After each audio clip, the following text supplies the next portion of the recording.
Bien. Eh bien, avec le professeur Négrier et puis tous les participants, nous allons donc commencer cette session de discussion sur toutes les présentations que vous avez entendues cet après-midi. Donc, il y en a énormément, beaucoup. Donc, j'ai essayé de les classer. Et de répondre au fur et à mesure en fonction des interventions qu'il y a eu. Ah, peut-être avant que l'affichage se mette en place, une question assez généraliste, mais pour laquelle je pense qu'il y a besoin d'avoir vos regards. Chez une personne dont la prophylaxie est bien conduite, qui saigne très peu, est-ce qu'il y a obligatoirement une incitation forte à vouloir changer pour un produit plus récent, plus nouveau ou ayant quelque avantage, que ce soit un facteur 8 traditionnel ou un produit par voie sous-cutanée qui n'est pas un facteur 8? Qu'en pensez-vous, Johan et Annie? Allez. Il n'y a pas d'incitation du tout à changer de traitement quand on voit les patients en consultation. Beaucoup de patients sont déjà informés de ces nouveaux médicaments qui sont arrivés sur le marché. Donc, on en parle de manière naturelle en consultation. Et puis, pour ceux qui ne sont pas informés, on leur dit en effet. Mais voilà, la discussion est toujours très ouverte en fonction des besoins de chaque patient et des médicaments qui sont disponibles. Johan, en quelques mots. Un petit peu la même réponse que Annie. Il n'y a pas d'incitation. Maintenant, les patients sont quand même très bien informés sur les différents traitements qui ont les AMM et qui sont en cours de développement. Il y a une discussion pour voir, afin d'évaluer les problématiques qu'ils ont actuellement, voir s'il y a des solutions pour s'il y a une problématique d'injection intraveineuse, par exemple, voir s'il y a d'autres modalités d'injection, par exemple par voie sous-cutanée ou pour réduire le nombre d'injections.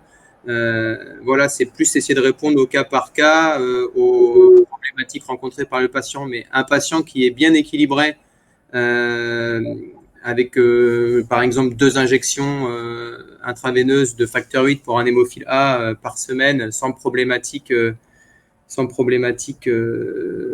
de saignement spontané ou voire post-traumatique mineur, il n'y a pas d'incitation à changer de traitement. D'accord. Donc les traitements aujourd'hui sont sûrs, s'ils sont efficaces, il faut peser le pour et le contre de chaque cas particulier. Geneviève, je vous rends la parole parce que vous aviez peut-être fait quelques diapositives. Non, je n'ai pas fait de diapositive. J'ai simplement, alors je vais vous lire certaines des questions, en commençant par les molécules à durée de vie prolongée, puisque c'est ce qui avait été dit. Il y a une question: pourquoi ces produits à demi-vie allongée ne fonctionnent pas chez certains hémophiles? Alors, ouais. Oui, Johan. Oui, donc c'est pour moi. Alors, je ne sais pas si on peut dire qu'elle ne fonctionne pas. Il y a une variabilité, inter-individuelle. C'est pour ça que maintenant, ce qu'on fait, en tout cas à Caen depuis quelques années, c'est que lors de changements de traitement d'un facteur 8 standard, on va dire entre guillemets, vers un facteur 8 à demi-vie allongée, on fait des mesures des calculs de demi-vie pour voir s'il y a un bénéfice sur nos dosages biologiques à faire ce changement. Et effectivement, donc maintenant, on fait des calculs de demi-vie sur le facteur 8 utilisé avant le changement. On fait des calculs de demi-vie après changement et on peut comparer. Et on voit que, je ne sais pas si on peut parler d'inefficacité, mais on voit qu'il y a des patients qui ont des demi-vies qui sont relativement courtes avec des facteurs 8 standards et du coup qui ont des demi-vies qui sont courtes sur du facteur 8 à demi-vie allongée. Alors de là à dire que ça ne fonctionne pas, je ne dirais pas ça, mais il se trouve il y a une variabilité individuelle liée à plein de paramètres biologiques de réponse à ces traitements. Je crois qu'on peut dire que tous ces produits fonctionnent, sont actifs au plan de la coagulation, mais que l'organisme individuel va les répartir dans son circuit sanguin de manière un petit peu différente. Et il y a une variabilité allant de 1 quasiment à 3 en termes, par exemple, de demi-vie. Pour un produit traditionnel, un facteur 8, certains ont une demi-vie à 5 ou 6 heures, alors que d'autres ont une demi-vie à 15 heures. C'est la même chose, en définitive, pour ces molécules. Geneviève, à vous. Alors justement, dans les questions posées, il y en avait une qui était « Il serait intéressant de nous dire la durée en heures de ces nouvelles durées de vie et de ces différents produits cités. » Alors, pour répondre assez simplement, pour les facteurs 8, on peut parler d'une demi-vie d'un facteur standard d'environ 10 heures, entre 10 et 12 heures. Mais encore une fois, il y a une variabilité avec des patients qui vont avoir des demi-vies beaucoup plus courtes, de l'ordre de 6 heures, ou qui peuvent monter à 15 heures. On va dire une moyenne entre 10 et 12 heures. Et sur les facteurs 8 à demi-vie allongée que j'ai présenté, des demi-vies, je vous ai dit à peu près 1,2 à 1,5 fois ce qu'on a pour les facteurs 8 standards, donc avec des demi-vies aux alentours de 18-20 heures pour ces facteurs. Et pour les facteurs 9, des facteurs multiplicatifs qui sont beaucoup plus importants. Pour un facteur 9 recombinant, une demi-vie aux alentours d'une vingtaine d'heures. Sur des facteurs 9 à demi-vie longue, si on multiplie par 5, des demi-vies aux alentours d'une centaine d'heures, entre 80 et 100 à peu près. Bon, je crois que ça répond effectivement de manière précise à la question. Et le fameux BIV 001 dont je vous ai parlé, au lieu d'avoir une demi-vie de l'ordre de 17 à 18 heures comme la molécule dont il est issu, c'est-à-dire la molécule d'Elocta en l'occurrence, sa demi-vie est voisine d'une quarantaine d'heures. Alors, encore deux questions sur les produits à durée de vie allongée. Quelle est la performance d'Afstila par rapport à Elocta? Il y a très rarement d'études de comparaison d'efficacité. Il n'y a pas d'étude où un patient est traité initialement par un produit avec un changement de produit pour comparer l'efficacité. Donc, très difficile de répondre à cette question. Il peut y avoir des données de certains centres sur un effectif de patients assez court, chez des patients qui étaient traités par exemple par Elocta, qui ont été switchés sous Zavstila, mais difficile voire impossible de répondre à cette question avec précision. Je ne sais pas si mes collègues ont un autre avis. Non, il n'y a pas eu d'étude frontale de l'une comparée à l'autre. Il y a par contre eu des recommandations pour considérer ce que n'était pas un produit à demi-vie allongé qui émane de la Société internationale d'hémostase et thrombose. Donc, on a des critères pour appeler des produits EHL ou pas EHL. Geneviève. Alors, encore une question qui fâche. Pour les hémophiles B, un seul médicament à durée de vie prolongée, l'Alprolix. Pourtant, il existe une autre molécule, l'Idelvion, du laboratoire CSL Behring, citons-le. Pourquoi et quand pourront-on bénéficier de ce second traitement? Alors, je ne sais pas si c'est vous, les professionnels de santé, qui pouvez répondre à cette question. Et c'est une question que se posent effectivement les patients hémophiles B. Comme je le disais sur le tableau où j'ai présenté les différentes molécules de facteur 9 à demi-vie allongée, donc le seul produit actuellement disponible en France est l'Alprolix, le facteur 9 fusion FC. Les deux autres facteurs 9 qui ont une AMM, donc il y a le Refixia, mais qui est actuellement avec un dossier en cours d'évaluation pour évaluer le SMR et voir l'indication. Et par contre, pour l'Idelvion, effectivement, l'Idelvion a un SMR reconnu et significatif, mais c'est une question financière entre les instances de santé et le laboratoire pharmaceutique qui est CSL Behring. il y a eu plusieurs échanges. Alors, je ne suis pas particulièrement impliqué dans ce type d'échange. Peut-être que M. Négrier a plus d'informations que moi, mais je sais que les discussions sont toujours en cours pour, entre guillemets, s'entendre sur un tarif pour cette molécule. Alors, en complément de ce que dit Johan, et très brièvement, je me suis bien gardé d'être impliqué dans les négociations financières qui ne sont pas de mon ressort. Par contre, j'ai tenté, en tant que coordonnateur du développement clinique de cette étude avec Idelvion en France, de renseigner les autorités sanitaires sur les pharmacocinétiques différentes, sur un certain nombre d'éléments qui pouvaient être en faveur de disposer d'au moins 2 facteurs 9 à demi-vie prolongés. Les discussions, comme tu l'as dit, je crois, sont toujours en cours. J'espère qu'un jour, elles aboutiront à quelque chose de cohérent et que les patients pourront bénéficier d'un choix possible et éventuellement se prémunir d'une difficulté d'approvisionnement, puisque de temps à autre, les ennuis industriels arrivent. Nous les avons déjà connus dans les 10 dernières années. Alors, je voudrais rajouter à ça que côté AFH, évidemment, en tant qu'association de patients, on suit ça de très, très près, qu'on a été plusieurs fois invités, si on peut appeler ça comme ça, à donner notre point de vue et on fait tout notre possible pour faire avancer ce dossier en sachant qu'il y a des choses qui sont des blocages pour lesquels, pour l'instant, la question n'est pas résolue. Alors, encore une question, enfin, pas sur les molécules à durée de vie prolongée, mais sur ce qui a été présenté par le professeur Négrier sur le facteur 9.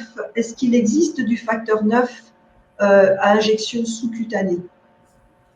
Oui, il y a des développements, en effet, pour le facteur 9 en injection sous-cutanée.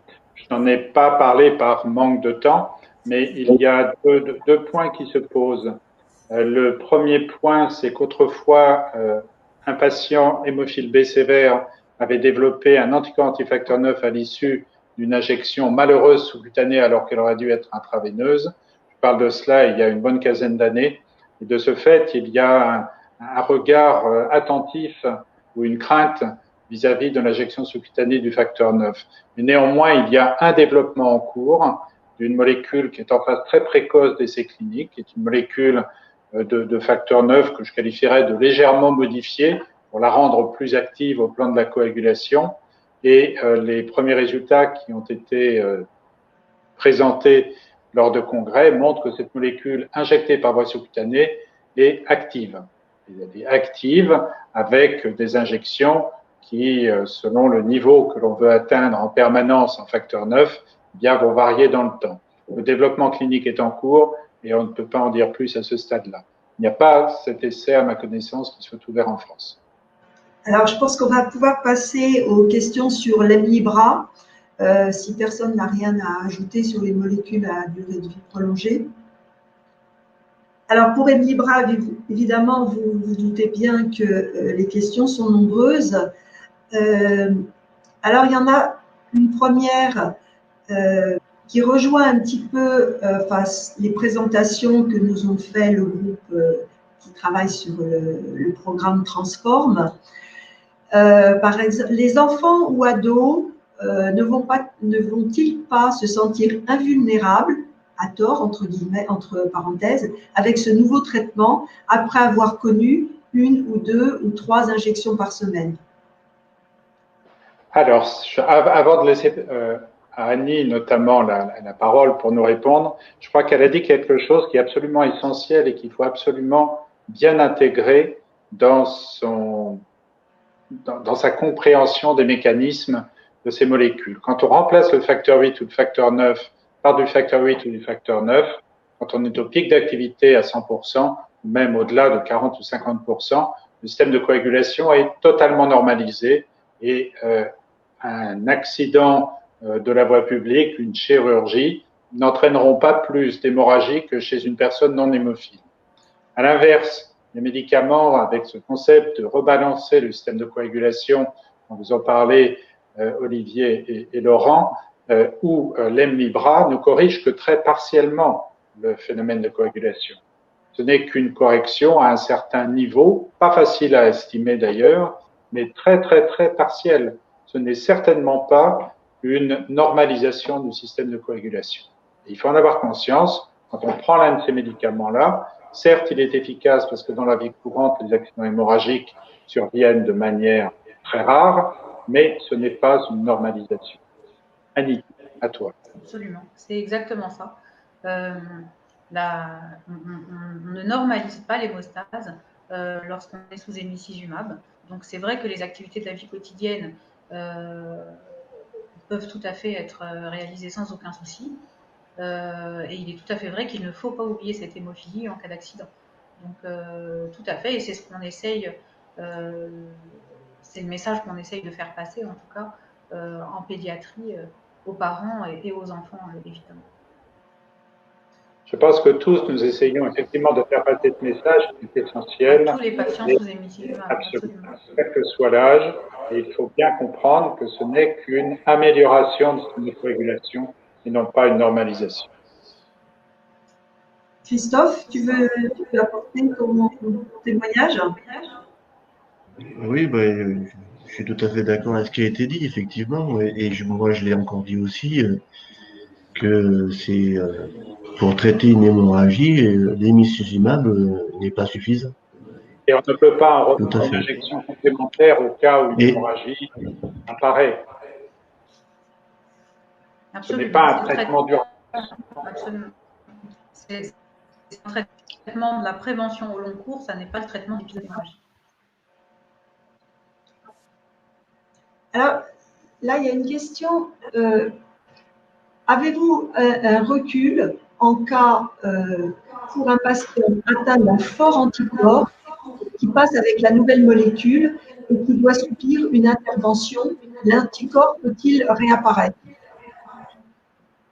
Absolument. En fait, les patients avec inhibiteurs antifacteur 8 qui sont traités par hémicizumab, certains ont encore évidemment un anticorps antifacteur 8 détectable et d'autres plus. Et donc, ils ont une histoire d'antécédents d'inhibiteurs antifacteur 8 qui, au moment de la chirurgie, par exemple, n'est effectivement plus détectable.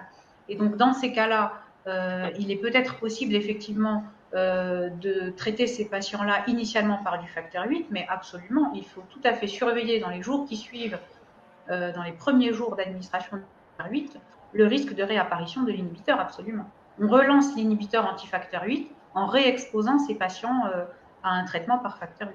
Tout à fait. Et je pense qu'il y a une autre question qui est la même. En cas de développement d'inhibiteurs chez les patients sous hémicizumab, quelle serait l'alternative thérapeutique? C'est un peu le… Alors ça, c'est l'anticorps anti-hémicizumab, j'imagine. Oui. Oui. Donc, effectivement, en cas d'anticorps anti-hémicizumab neutralisant et donc inhibant complètement l'action de l'hémicizumab, le patient sous hémicizumab ne bénéficie plus de l'aspect préventif de ce traitement-là. Et donc, si c'est un patient sans inhibiteur antifacteur 8, eh bien, il peut revenir à un traitement préventif par du facteur 8 comme il avait auparavant, donc une prophylaxie facteur 8 classique. Par contre, si c'est un patient avec anticorps antifacteur 8 actif, eh bien, la question se pose de réaliser une induction de tolérance immune ou de traiter en prophylaxie par un agent bypassant. Comme on fait aujourd'hui, enfin, comme on faisait avant l'hémicizumab. Finalement, si vraiment nous sommes dans une situation où il y a un anticorps neutralisant l'hémicizumab. C'est une question que j'aimerais poser à Christophe Besson qui est apparue sur le chat indiquant que l'abandon de la voie intraveineuse ou le quasi-abandon de la voie intraveineuse en cas d'utilisation, par exemple, d'un médicament comme l'hémicizumab, sur le marché français depuis quelque temps maintenant, peut entraîner une espèce de sensation de manque et peut-être pas une souffrance, mais en tout cas un vide psychologique. Qu'en pensez-vous en tant qu'utilisateur? Alors écoutez, moi personnellement, j'étais traité sous NovoSeven. Et comme vous savez, le NovoSeven, ça suscite beaucoup d'injections, donc de fréquentes injections. Mais eh ben, écoutez, je suis content de ne pas m'injecter du Novoseven et de ne pas me piquer fréquemment dans les veines. Donc pour moi, c'est pas un manque, c'est bien au contraire un plaisir de ne pas me piquer. Après, effectivement, ça fait plus de 2 ans que je me suis pas piqué. Mais vous savez, je pense que c'est comme le vélo, quand on s'expliquait pour tout le temps aussi. Et psychologiquement, j'ai pas de manque de ce côté-là. Non, je n'ai pas de manque. Alors, après, je peux pas répondre à la question que tout le monde se pose, mais personnellement, moi, c'est que du plaisir de pas se piquer, quoi. Oui, j'imagine bien. Et vous n'avez pas perdu donc la dextérité nécessaire pour la balistique, de trouver la veine, de préparer le médicament. Non, alors moi, j'ai la malchance d'avoir des enfants aussi qui sont touchés par la maladie. Et dernièrement, j'ai piqué ma fille et donc, si vous voulez, j'ai aucun non. Comme je vous dis, une fois qu'on sait faire ça, et puis le nouveau Seven, vous savez, il fallait se piquer toutes les 2 heures. Donc, quand on attaquait euh, un traitement, on attaquait pour longtemps. Donc, voilà, on savait se piquer et je vous dis encore aujourd'hui, je me pique plus, mais j'ai dernièrement piqué ma fille et j'ai pas eu de soucis. D'accord. Je vois qu'effectivement, il y a un commentaire, enfin une question qui va un peu dans le même sens. Bonjour, le changement de traitement est un gros changement psychologique. Dans mon cas personnel, quelqu'un qui est sous Hemlibra depuis 3 mois, j'ai observé une certaine résistance en moi lors du changement. Je l'ai interprété comme suit. La maladie chronique induit une mobilisation constante et semi-consciente pour s'opposer ou résister à la maladie. Cela mobilise une énergie psychique non négligeable. Cela donne un sens à mes actions. Être beaucoup moins en risque de saigner me crée un vide. Et voilà. Et donc cette personne, enfin, je ne vois pas si c'est exactement la même personne, mais je pense que c'est la suite du message. Les nouveaux traitements sont une bonne chose. Toutefois, cet aspect psychologique mérite, je pense, d'être pris en compte.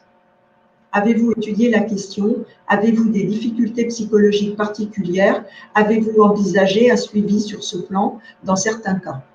Annie d'abord, en quelques mots, et M. Besson Ben, ensuite. absolument, il y a effectivement beaucoup de choses qui se passent quand il y a un énorme changement comme ça dans la prise en charge au quotidien de ces patients-là, surtout les patients avec inhibiteurs. Et donc, effectivement, nous, on a mis en place un suivi psychologique de ces patients. En Oui, fait, on voit de tout. Il y a des patients très heureux et d'autres effectivement, qui décrivent ce manque-là. oui, c'est ce que j'allais dire. C'est vrai que effectivement, mais vous savez, c'est pas que le fait de se piquer, c'est tout qui est différent quand on a ce traitement et qu'il vous arrive que vous saignez plus. Donc c'est tout, c'est même la pensée. Vous pensez différemment parce qu'avant, voilà, quand j'étais donc qu'un curatif, hein, puisque j'ai un pas de prophylaxie avec du Novoseven, et ben je devais me méfier de tout.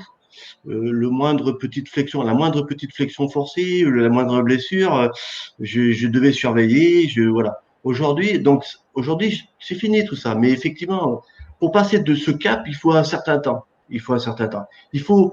Comme j'ai dit tout à l'heure, il faut observer. On s'observe. Et petit à petit, on va prendre conscience que on a changé. Mais ça, effectivement, ça se fait pas du jour au lendemain. Je comprends que 3 mois après, on doit encore se poser des questions. Mais je vous assure que 2 ans après, on se pose plus de questions, quoi. C'est-à-dire que on, on vit normalement. Et par contre, on fait attention quand même aux accidents, comme tout le monde, parce que là, on sait très bien que, comme je vous l'ai dit, qu'il faut un traitement complémentaire. Avez-vous noté des variations d'efficacité non explicables entre les patients sous emicizumab? Non, honnêtement, non. Les patients en prophylaxie par emicizumab ne saignent quasiment plus. On n'a pas de patients, entre guillemets, mauvais répondeurs sans anticorps anti-emicizumab. Alors, il y en a quand même dans les essais cliniques qui ont beaucoup plus d'accidents hémorragiques que d'autres. Je pense que l'idée d'une variabilité intra-individuelle, à la fois vis-à-vis de l'impact des emicizumab sur la coagulation et puis simplement du mode de vie des personnes, peut influencer. Alors, il y a encore une question. Bonjour, y a-t-il des critères chez les patients pour le délai d'administration de cet anticorps en deux par semaine, une par mois, et le traitement est continu, ou plutôt l'arrêter et après combien de temps?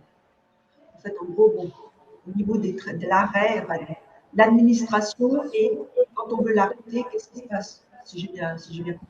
Si on veut arrêter l'hémicizumab, Oui. Est-ce qu'on choisit une fois par semaine, une fois tous les 15 jours ou une fois par mois? Et si on veut l'arrêter, qu'est-ce qui se passe dans la suite?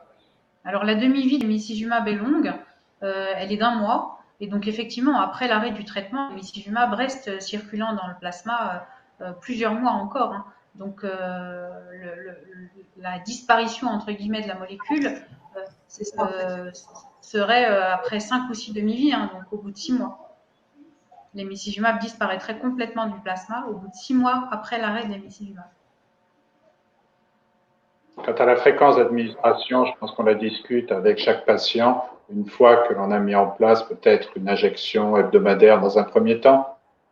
Y a-t-il des études au sujet de l'ostéoporose des patients traités sous Hemlibra?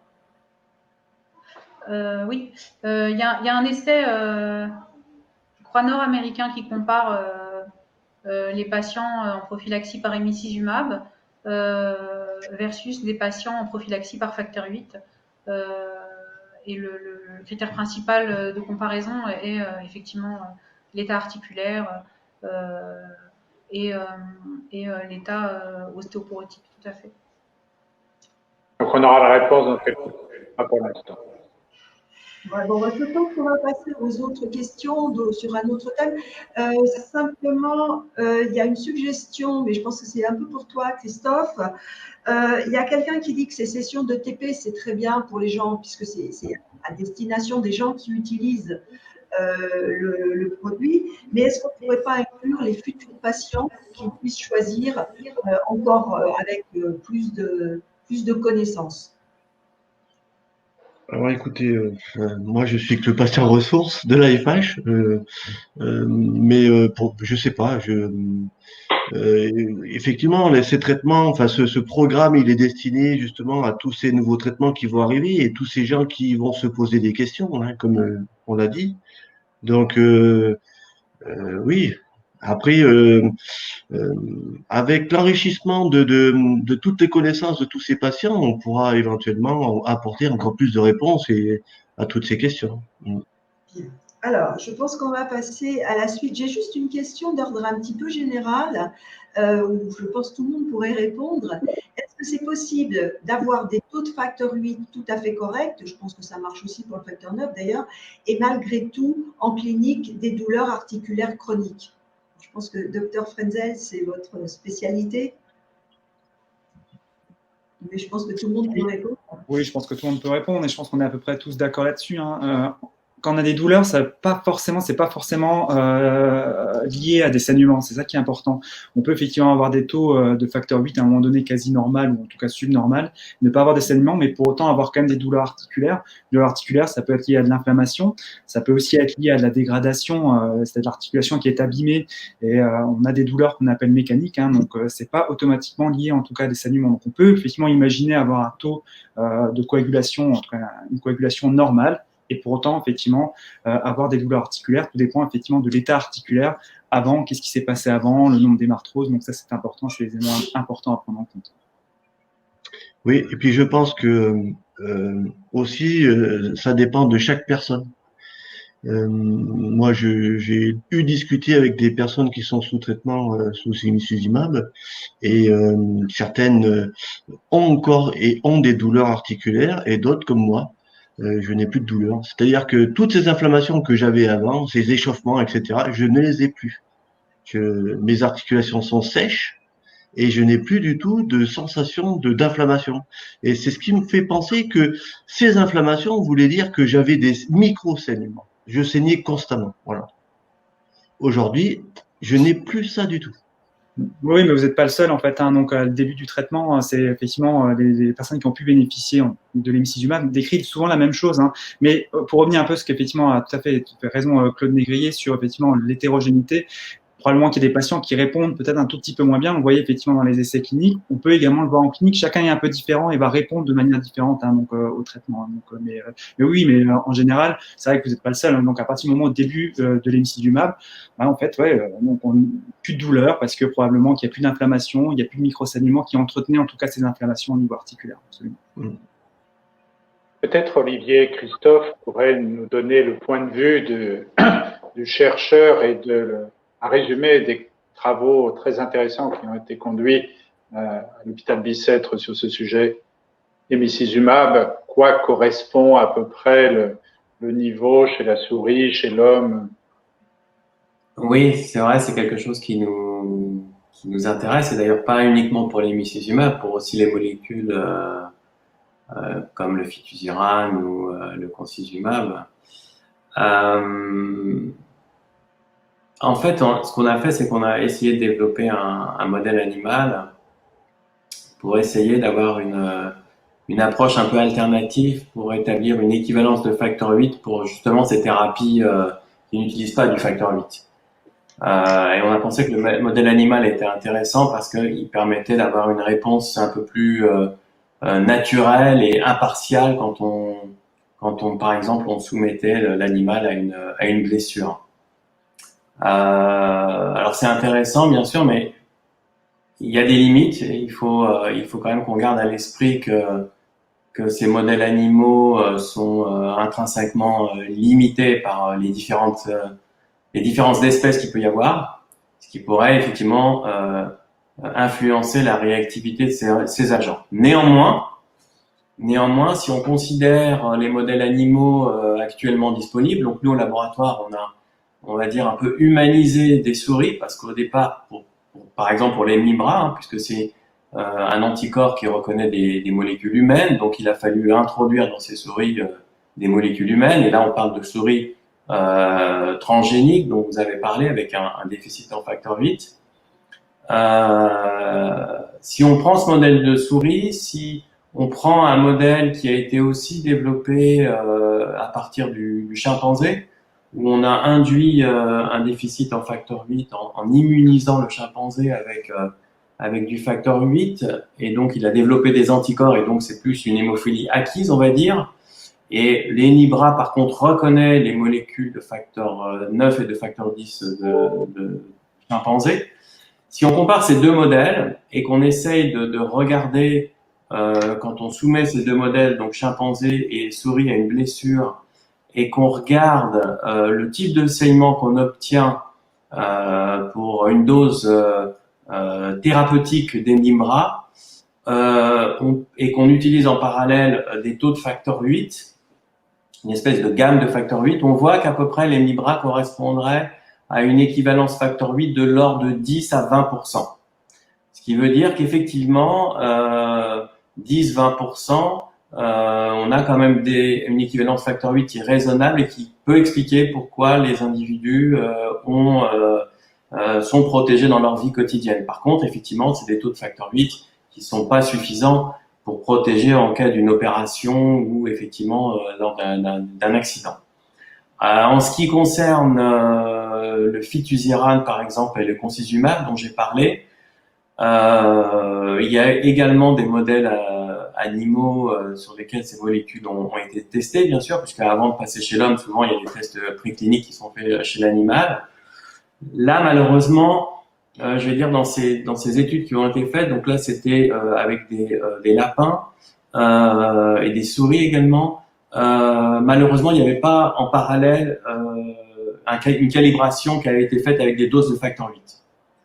Malgré tout, si on regarde un petit peu les capacités de ces deux molécules, le fitusiran et le concizumab, à corriger complètement le saignement dans les modèles qui ont été utilisés, on peut supposer, vu les doses utilisées, que avec une dose thérapeutique, ça devrait correspondre à peu près, mais encore une fois, avec les limites du modèle, à une équivalence de facteur 8 qui est environ de 20%, voire plus de 20%.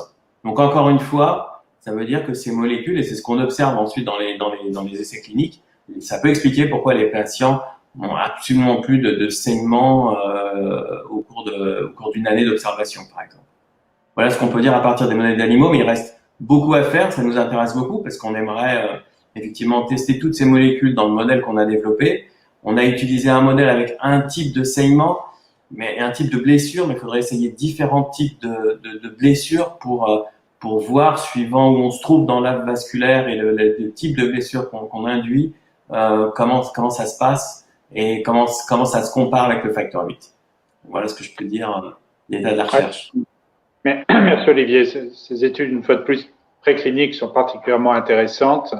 Et ce que l'on peut dire quand même pour toutes ces molécules qui ne remplacent pas le facteur 8 ou le facteur 9, qui sont des molécules qui permettent d'améliorer le processus de coagulation, c'est que quand on regarde les données cliniques publiées sur quelques centaines de patients pour l'ensemble d'entre elles, effectivement, on est très très proche d'environ un saignement par an, un saignement déclaré ou un saignement traité, parfois un petit peu en dessous, parfois un petit peu au-dessus. Donc la granulométrie est telle qu'il est aujourd'hui difficile d'avoir une idée très précise d'une espèce d'équivalence facteur 8 ou facteur 9, mais en tout cas, ce que l'on peut dire, c'est que dans le cadre de la vie courante, ce sont des molécules qui réduisent de manière très, très, très significative la tendance au saignement des patients hémophiles A ou B, et parfois avec inhibiteurs également, alors que les valeurs de base sont plus proches de l'ordre de 20 à 30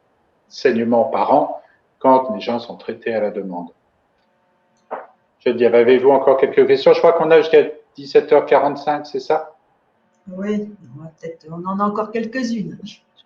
Alors, il y en a une qui dit, c'est pour toi Olivier, si je comprends, ces molécules qui inhibent les anticoagulants sont accessibles en théorie aux personnes qui sont soit atteintes d'hémophilie, mais à toutes les personnes atteintes d'un déficit de coagulation, c'est-à-dire tous les déficits rares, facteur 7, facteur 10, facteur 11, facteur 13, etc. Est-ce que c'est bien cela? C'est tout à fait ça. C'est correct pour la plupart des facteurs procoagulants, effectivement. Et d'ailleurs, c'est encore une chose qui nous intéresse puisque, par exemple, au laboratoire, on a développé un modèle de souris déficitaire en facteur 10. Et effectivement, on va tester ces molécules dans ce modèle. C'est quelque chose qui nous intéresserait. Mais théoriquement, tout à fait. Maintenant, effectivement, il faut le prouver. Mais si on reprend le schéma de la balance hémostatique, c'est exactement ça. Alors, si je puis juste pondérer un tout petit peu les idées qu'on pourrait faire, si on n'a pas de prothrombine, si on n'a pas de fibrinogène ou si on manque beaucoup de facteur 13, il n'y a rien qui va vraiment marcher. Il y a une limite, effectivement. S'il n'y a pas de fibrinogène, ça va être compliqué de faire de la fibrine. Je suis d'accord. Voilà. Pour ces médicaments décrits par Olivier Christophe, quelle est la balance bénéfice-risque? Sur quels critères objectifs proposez-vous aux patients de rentrer dans ce type d'essai? Comment se déroule la prise de décision partagée et le dialogue avec les patients? Voilà une question avec de multiples facettes. Alors, je sais pas, on va pas commencer par une dame, pour une fois, Laurent Frenzel, qui a un petit peu moins été sollicité.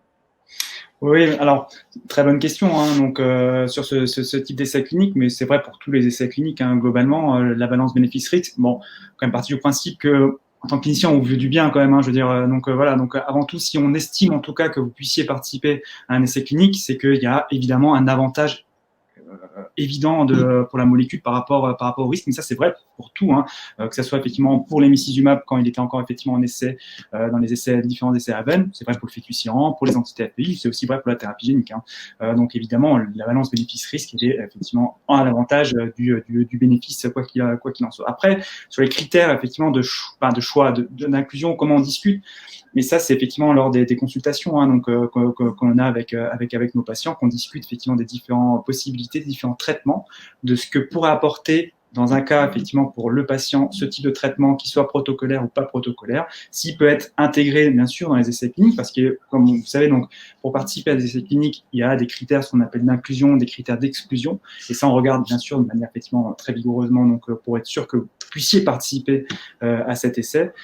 Et donc, à partir de ce moment-là, on explique tout. Quand vous participez à un essai clinique, peut-être effectivement parmi vous, il y en a certains qui ont pu bénéficier d'un essai clinique, c'est quelque chose de très, très, très regardé. Hein. Donc, on a énormément de tests, on est beaucoup plus regardé, beaucoup plus surveillé que hors des essais cliniques. Hein. Ça, c'est effectivement, c'est la nature et la vie des essais cliniques, c'est comme ça. Donc, voilà, c'est même plutôt, ce que je dis souvent, c'est à partir du moment où on participe à un essai clinique, c'est même pas plus sécurisé, mais en tout cas, on a effectivement une surveillance qui est vraiment beaucoup plus accrue que l'utilisation d'un produit qui est déjà, en tout cas, commercialisé.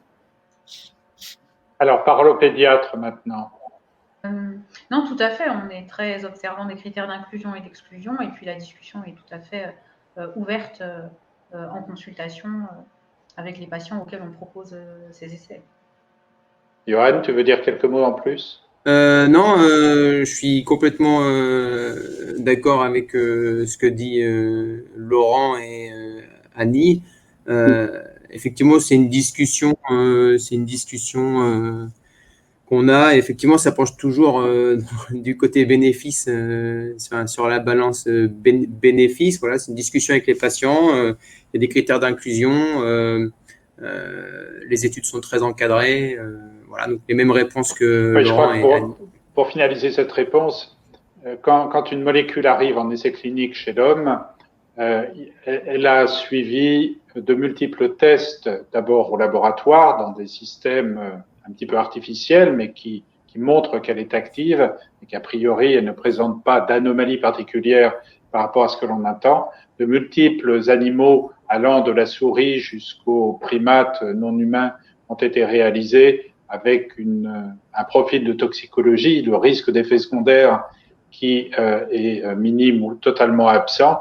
Et donc, quand on propose ou que l'on discute de ces nouvelles molécules dans la phase d'essai clinique avec les patients, ce sont des molécules qui ont déjà vécu une certaine vie avant d'entrer chez le patient. Et le bénéfice que l'on attend est un peu un contrat moral quelque part. Il y a un bénéfice thérapeutique potentiel pour le patient par rapport à des contraintes qui sont celles de n'importe quel essai clinique. Et il ne faut surtout pas négliger ces contraintes. Quand on s'engage dans un essai clinique, on peut espérer bien évidemment en tirer un bénéfice, mais il y a des contraintes et croyez-moi, il y a toute une organisation en back-office autour de l'essai clinique, allant de la pharmacie jusqu'au centre de traitement des hémophiles, avec de multiples professionnels de santé qui y participent pour assurer une qualité et une sécurité optimale. On ne peut pas tout prévoir, bien évidemment, et parfois il y a des choses exceptionnelles et malheureuses qui peuvent se produire, mais c'est quand même très, très, très fortement encadré par tout un tas d'éléments d'un canevas assez complexe. On a répondu à toutes les interrogations, inquiétudes? Non. Pas du tout, il en reste plein. Alors, juste avant de terminer, une question un peu plus technique, enfin, sur le PIV dont vous avez parlé, professeur Négrier. On nous demande quand est-ce que ça arrive, quand est-ce que ça va arriver. Quand les autorités sanitaires auront accepté le dossier qui leur sera transmis quelque part entre 2021 et 2022. Donc, c'est un peu délicat de répondre à ces questions. En tout cas, toutes ces molécules suivent un processus identique. Elles doivent obtenir un enregistrement au niveau de l'Europe, de la communauté européenne d'abord, puis ensuite qui est retranscrit dans chacun des pays de la communauté économique européenne. Certains pays vont très vite dans cette retranscription, d'autres vont plus lentement. Malheureusement, je crois qu'on peut dire en France, il y a certes des garanties importantes qui sont octroyées, mais nous ne sommes pas les plus rapides en Europe. Sur ce point, je peux vous dire qu'on aura une session dédiée justement à ce qu'on appelle, nous, le parcours du médicament, c'est-à-dire effectivement comment un médicament qui vient d'obtenir une autorisation de mise sur le marché au niveau européen va arriver dans les laboratoires, pour l'instant hospitaliers d'ailleurs, en France. Et donc, il y a toute une démarche qui est complexe, comme vous venez de le dire, et il y a un atelier qui est dédié à ça pendant ce congrès. Alors, juste, je crois qu'il nous reste vraiment quelques minutes, une question très large. Et pourquoi le lien au facteur Willebrand est-il important pour rallonger l'efficacité du facteur du traitement? On revient un petit peu à la base, mais on va peut-être terminer là-dessus. Alors, je répondrai en deux temps sur la manière dont je perçois les choses. le facteur Willebrand endogène qu'un patient hémophile a produit de manière tout à fait normale. Quand on lui injecte du facteur 8 à ce patient, ce facteur 8 va se lier au facteur Willebrand qu'il a déjà dans sa circulation. Et finalement, la molécule de facteur 8 va suivre ce facteur Willebrand, 95, 98%, même peut-être, du facteur 8 est lié au facteur Willebrand. Donc, quelque part, sa destinée à ce facteur 8 qui vient de l'extérieur est liée à celle du facteur Willebrand. En ce dont je vous ai parlé, que ce soit du facteur 8 avec l'addition de certains domaines de facteur Willebrand dans les deux cas, sous-cutané ou injection intraveineuse, la zone de jonction du facteur Willebrand est liée déjà sur le facteur 8. Ce qui fait que le facteur 8 exogène est déjà lié avec cette zone du facteur Willebrand. Et quand on l'injecte chez la personne, soit par voie intraveineuse, soit par voie sous-cutanée, il ne va pas rejoindre le facteur Willebrand endogène du patient. Il va échapper à ce transport par le facteur Willebrand endogène. Et c'est pour cela que sa demi-vie dans l'organisme va être prolongée. Olivier, Christophe, veux-tu ajouter quelque chose? Non, non, c'est très bien, Claude. C'est très clair. Tu as bien résumé les choses. Rien à ajouter, c'est exactement ça. C'est un couple solide, mais effectivement, dans le cadre du BIV, cette infidélité au facteur Willebrand permet au BIV de vivre sa vie. Et c'est un facteur 8 qui peut vivre sa vie et rester longtemps dans la circulation parce qu'il a tout un tas je vais pas dire d'artifices, mais d'ajouts qui lui permettent justement d'avoir une demi-vie allongée. Alors, bon, écoutez, je crois qu'il y a encore plein de questions. On peut, je pense, malheureusement pas répondre à toutes. Je crois qu'on va conclure en remerciant. Oui, alors je vois une question là, est-il prévu de dispenser les Millibras en pharmacie de ville? C'est tout un débat. Je pense qu'il est un peu tard pour commencer à en parler ce soir. Je remercie tous les intervenants. Je vous remercie d'être restés si longtemps avec nous. Je ne sais pas, je n'ai pas la vision sur le nombre de participants qui sont encore là. J'espère qu'il y en a encore. Et en 1070, c'est déjà pas mal, hein, à 8h30, après cette longue après-midi. Merci à tous. Bonne poursuite du congrès et très bonne soirée à chacun. Au revoir. Merci. Bon congrès. Au revoir. Au revoir. Les orateurs.